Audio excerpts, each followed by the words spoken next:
തൃപ്പൂണിത്തുറ പൂർണ്ണത്രയീശ ക്ഷേത്രത്തിലെ വൃശ്ചികോത്സവത്തിലെ ആന എഴുന്നള്ളത്തിൽ കോടതിയലക്ഷ്യ നടപടിയുമായി ഹൈക്കോടതി. ദേവസ്വം ഓഫീസർക്ക് ഹൈക്കോടതി നോട്ടീസ് അയച്ചു. 4 ആഴ്ചയ്ക്കകം മറുപടി നൽകാനാണ് കോടതിയുടെ നിർദ്ദേശം. ആന എഴുന്നള്ളത്തിൽ ദേവസ്വം ഓഫീസർ സമർപ്പിച്ച സത്യവാങ്മൂലം തള്ളിയാണ് ഹൈക്കോടതി കോടതിയലക്ഷ്യ നടപടിക്ക് തുടക്കമിട്ടത്. ദേവസ്വം ഓഫീസറെ കടുത്ത ഭാഷയിൽ വിമർശിച്ച കോടതി അടിമുടി ചട്ടലംഘനമാണ് നടന്നതെന്നും ചൂണ്ടിക്കാട്ടി.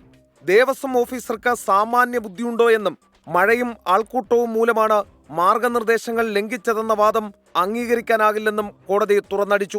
ദേവസ്വം ഓഫീസറുടെ ചുമതലകൾ എന്തൊക്കെയാണെന്നും ഹൈക്കോടതിയുടെ നിർദ്ദേശങ്ങൾ വന്നാൽ എന്ത് ചെയ്യുമെന്നും കോടതി ആരാഞ്ഞു. ദുരന്തമുണ്ടായാൽ ആരാണ് ഉത്തരവാദിയെന്ന് ചോദിച്ച കോടതി സംസ്ഥാനത്ത് നിയമവാഴ്ചയില്ലേ എന്നും വിമർശനം ഉന്നയിച്ചു.